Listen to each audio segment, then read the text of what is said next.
दोस्तों, Adani power limited की बात करें तो यहाँ पे काफ़ी बड़ी ब्रेकिंग न्यूज़ निकल के आ रही है, जिनको हम एक-एक करके डिस्कस करेंगे। अदानी पावर को सर्टिफिकेट मिल गया है अपने क्वार्टर 4 के रिजल्ट को लेकर। यहाँ पे तैयारी हो चुकी है क्वार्टर 4 के रिजल्ट की। तो क्या रिजल्ट की संभावना बन सकती है? किस तरह से रिजल्ट रहेगा?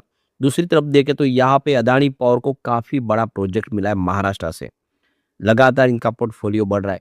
अदानी पावर एक मजबूत कंपनी है अदानी ग्रुप की।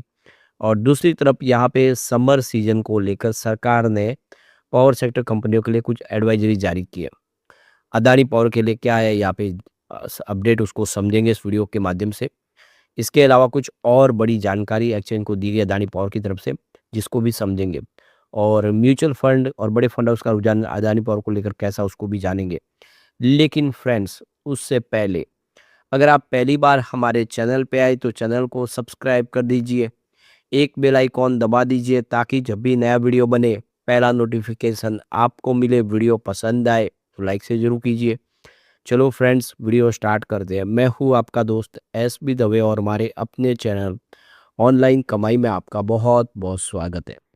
सबसे पहले अदानी पावर के कारोबार की बात करें, 159 पर क्लोजिंग देखने को मिली, जहाँ पे 1.68% की गिरावट थी, देख सकते हो कल। यहाँ पे आप देख सकते हो कि 92 इसका 52 वीक का लो है और हाई 182 का है। फिलहाल अगर स्टॉक अगर आप देखें तो अपने 52 वीक के हाई के आसपास थोड़ा दिखाई दे रहा है, मतलब लो से काफ़ी ऊपर है। यहाँ पे एक तरह से देखें तो दूसरे शेयरों के मुकाबले मजबूत दिखाई दे रहा है। तो यहाँ पे इसने लगातार पॉजिटिव रिटर्न दिया। इस समय इस भयंकर मंदी के दौर में जब बाजार में सभी गिरावट है, ये स्टॉक काफ़ी अच्छा कर रहा है। वन डे के हिसाब से 1.82% के आसपास की तेज़ी देखने को मिल रही है, जबकि पिछले एक सप्ताह में यहाँ पे 6.57% की तेज़ी बन चुकी है। और पिछले एक महीने में 15.95% की तेज़ी, यानी लगभग 16% स्टॉक दौड़ा है। जबकि इस समय इस वक्त काफ़ी सारे स्टॉक नीचे आए। अब 3 मंथ के हिसाब से यहाँ पे 7.96% यानी लगभग 8% के आसपास की तेज़ी बनी है। जबकि 1 ईयर की बात करें तो 55.75% के आसपास का पॉजिटिव रिटर्न देखने को मिला है। अब यहाँ पे बात करें 3 ईयर की तो इसने 317% का ज़बरदस्त रिटर्न दिया है, जबकि पिछले 5 सालों में 795% का बम्पर रिटर्न दिया है। कोविड काल में स्टॉक मात्र ₹28 के आसपास था। वो स्टॉक ने ज़बरदस्त दौड़ लगाई, 750 तक पहुँचा। उसके बाद स्टॉक को स्प्लिट कर दिया गया।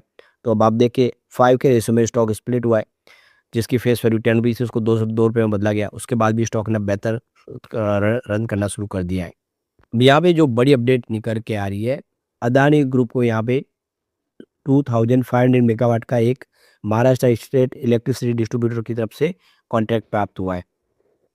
तो अदानी पावर लिमिटेड को यहाँ पे लेटर ऑफ अवार्ड प्राप्त हुआ है Maharashtra state electricity distribution company limited की तरफ से, जिसमें 2500 megawatt renewable energy round the clock power supply करनी है।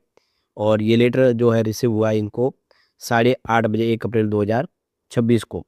तो अदानी पावर ने यहाँ पे कहा है कि वो सक्सेसफुल बिडर साबित हुए ईआरए रिजल्ट के, यानी जो आरए के लिए जो ई ऑक्शन था उसके माध्यम से उन्होंने इसको प्राप्त किया है। तो इस कॉन्ट्रैक्ट के माध्यम से देखें तो एक लॉन्ग टर्म पावर सप्लाई करनी है आरईआरटीसी पावर। और ये 25 साल के लिए एग्रीमेंट किया गया है, यानी आने वाले 25 साल तक महाराष्ट्र इलेक्ट्रिसिटी को पावर सप्लाई की जाएगी। तो ये एग्रीमेंट की बात करें तो इसमें टेंडर लाया गया था एमएसईडीसीएल की तरफ से, और टेंडर को इन्होंने जीता है और लेटर ऑफ अवार्ड प्राप्त किया है। तो एक बड़ा अचीवमेंट है इस समय अदानी पावर के लिए। तो ये देख सको कि आरईआरटीसी रिज्यूम जो राउंड द क्लॉक का जो प्रोजेक्ट के तहत देखा जो पावर सप्लाई की जाती है उसमें उस हिसाब से अरेंजमेंट किया जाता है कि लगातार बिना किसी डिस्टरबेंस के इलेक्ट्रिसिटी रिन्यूएबल के सोर्सेज के माध्यम से मिलती रहे, ग्रिड कनेक्टिविटी के माध्यम से डिस्कॉम को मिलती रहे। तो इसी हिसाब से बिजली सप्लाई करनी होती है, सोलर और विंड के माध्यम से बिजली सप्लाई करनी होगी। तो इसके लिए कंपनी को स्टोरेज की व्यवस्था भी करनी पड़ेगी ताकि जो भी बिजली की आवश्यकता हो, जब बिजली न बने तब उस स्टोरेज के माध्यम से उस बिजली का इस्तेमाल हो। जैसे कि आप देखें तो हवा के बिना विंड के माध्यम से बिजली नहीं बन सकती, और अगर सूर्य की रोशनी है तो सोलर के माध्यम से बिजली नहीं बन सकती। इसलिए उसको स्टोर करना होता है और जब भी रिक्वायरमेंट होती है उसको पहुँचा दिया जाता है डिस्कॉम को। अभी एक जो बड़ी अपडेट और निकल के आ रही है, अदानी पावर की तरफ से एक्सचेंज को जानकारी दी है कि उनके जो सीनियर लेवल के जो अधिकारी है जो किसी भी प्रकार के इवेंट की इंफॉर्मेशन देते हैं उनके कॉन्टैक्ट नंबर वगैरह दिए। तो यहाँ पे देखो मिस्टर अनिल सरदाना जो मैनेजिंग डायरेक्टर है कंपनी के अंदर, इसके अलावा मिस्टर यहाँ पे शेर सिंह खयाला तो शेर सिंह खयालिया जो है होल टाइम डायरेक्टर और चीफ एग्जीक्यूटिव ऑफिसर है। इसके अलावा देख सकते हो वो मिस्टर दिलीप कुमार झा जो चीफ फाइनेंशियल ऑफिसर है कंपनी के, और mister Puneet Bansal company secretary है।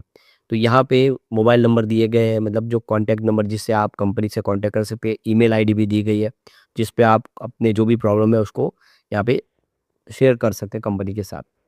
अब यहाँ पे जो बड़ी अपडेट निकल के आ रही है, कंपनी की तरफ से एक्सचेंज को जानकारी दी गई है, उनको सर्टिफिकेट प्राप्त हुआ है उनके शेयर ट्रांसफर एजेंट की तरफ से। मिस्टर देख सको कि मिसेस के फिन टेक्नोलॉजी लिमिटेड जो इनके शेयर ट्रांसफर एजेंट है, उन्होंने क्वार्टर 4 को लेकर रिजल्ट सर्टिफिकेट दे दिया है। इसका मतलब क्वार्टर 4 के लिए जो भी जिम्मेदारी थी वो सारी कंप्लीट हो चुकी है। अब रिजल्ट लाया जा सकता है, क्योंकि कभी भी कंपनी के रिजल्ट आने के पहले शेयर ट्रांसफर एजेंट से सर्टिफिकेट लेना होता है, जो इनको मिल चुका है। तो ये देखो कि फिन टेक्नोलॉजी ने यहाँ पे सर्टिफिकेट दिया है रेगुलेशन 74(5) के तहत, जिसमें जो भी उनके पास डीमेट में जो शेयर कन्वर्ट करने थे फिजिकल शेयर, उन्होंने अपनी जिम्मेदारी को निभा दिया। जो भी काम था उन्होंने कंप्लीट कर दिया है। अब क्वार्टर 4 की तैयारी हो चुकी है, क्वार्टर 4 रिजल्ट आया जा सकता है, ये सर्टिफिकेट के माध्यम से कहा गया है। अब रिजल्ट की बात करें, मार्च 2025 में 14,536 करोड़ का रेवेन्यू था। दिसंबर में रेवेन्यू करके 12,995 करोड़ के आसपास है। रेवेन्यू में कमी आई है, पर उम्मीद है कि इस बार रेवेन्यू बढ़ सकता है। प्रॉफिट की बात करें तो मार्च 2025 में पिछले साल 2,599 करोड़ का प्रॉफिट था। दिसंबर क्वार्टर में पिछले क्वार्टर में 2,488 करोड़ के आसपास प्रॉफिट था। तो जून में प्रॉफिट बढ़ा, सितंबर में ठीक था, दिसंबर में आके प्रॉफिट गिरा है। तो ये देख सकते हो कि दिसंबर का महीना रेवेन्यू प्रॉफिट में कमी ज़रूर आई है, लेकिन काफ़ी अच्छा प्रॉफिट दिखाया कंपनी ने। कंपनी का नेटवर्थ बहुत तेज़ी से बढ़ा। 2021 में 13,113 करोड़ के आसपास था, वो 2025 आते थे 57,674 करोड़ तक पहुँच गया। ये आंकड़ा बहुत उत्साहवर्धक है। साल दर साल नेटवर्थ बहुत ज़बरदस्त बढ़ रहा है। अगर हम साल दर साल प्रॉफिट देखें तो यहाँ पे अच्छे खासे आंकड़े देखने को मिल रहे हैं। 2021 में 1270 करोड़ का प्रॉफिट था, जो 2025 में 12,750 करोड़ तक पहुंच गया। ज़बरदस्त जंप है। वैसे 2024 काफ़ी अच्छा था, प्रॉफिट सीधा 829 करोड़ तक पहुंच गया था। तो ये ग्राफ इस तरह से बढ़ के यहाँ पे गिरा है। तो क्लियर है कि 2021 से 2024 तक लगातार प्रॉफिट में ज़बरदस्त वृद्धि हुई है। 25 में थोड़ी सी कमी आई, लेकिन अब स्थिति फिर से बदलती हुई दिखाई दे सकती है इस बार। तो एक जो बड़ी अपडेट निकल के आ रही है, अदानी पावर और जेएसडब्ल्यू पावर, इनके प्लांट के अंदर जो कोल का स्टॉक होना चाहिए उतना स्टॉक नहीं है। समर सीजन को लेकर स्टॉक के अंदर इस बार कमी है, और सरकार ने कहा है कि अपना कोल स्टॉक पूरा कंप्लीट कर ले। तो जो समर सीजन है, पीक डिमांड 1 अप्रैल से 30 जून के बीच में यहाँ पे काफ़ी ज़्यादा बिजली खपत बढ़ेगी, और ऐसे में कोल बेस्ड जितने पावर प्लांट है उनको फुल कैपेसिटी के साथ रन करना होगा, और इसीलिए कोल की जो शॉर्टेज है उसको खत्म करना होगा, ज़्यादा से ज़्यादा स्टॉक करना होगा कोल को, ये सरकार ने कहा है। तो यहाँ पे सेंट्रल इलेक्ट्रिसिटी अथॉरिटी की तरफ से जो डाटा जारी किया है उसमें कहा गया है कि जो पावर प्लांट है वो अभी इस समय काफ़ी उनके पास कोल की शॉर्टेज है। तो यहाँ पे अदानी पावर का देख सकते हो, जो मुंद्रा पोर्ट है वहाँ पे 51,000 टन का इनके पास टोटल कोल है, जबकि रिक्वायरमेंट है वो 5,93,400 टन की है। तो उससे काफ़ी कम है, और इसको बढ़ाना होगा। जेएसडब्ल्यू एनर्जी की बात रत्नागिरी प्लांट में 300 मेगावाट का पावर प्लांट है, वहाँ पर भी इस समय जो सरकार का जो पैमाना है जितना स्टॉक होना चाहिए उतना नहीं है। तो ये कहा गया कि इन कंपनियों को अपना स्टॉक बढ़ाना होगा। अब यहाँ पे देखें तो म्यूचुअल फंड ने जम के खरीदारी की फरवरी महीने में, करीब 94 म्यूचुअल फंड की एंट्री हुई है, 30 म्यूचुअल फंड ने एग्जिट किया है। आंकड़ा बिकवाली का कम है, खरीदारों का ज़बरदस्त है, और वो कौन से म्यूचुअल फंड है वो भी देख। तो ये देख सकते हो कि एसबीआई इक्विटी हाइब्रिड फंड है 2.27% की होल्डिंग ली हुई है। इसके अलावा एसबीआई फोकस फंड ने 3.68% की होल्डिंग ली हुई है। क्वांट एल सेक्टर फंड की 7.24% की होल्डिंग है पूरे पोर्टफोलियो में। क्वांट स्मॉल कैप फंड की 3.06% की होल्डिंग है। तो एसबीआई मल्टी कैप फंड की 3.16% की होल्डिंग है। तो इससे आप क्लियरली समझ सकते हो कि स्टेट बैंक ऑफ इंडिया के अलग अलग म्यूचुअल फंड ने जम के खरीदारी की है। इनका भरोसा है आने वाले समय में अदानी पावर कमाल कर सकता है।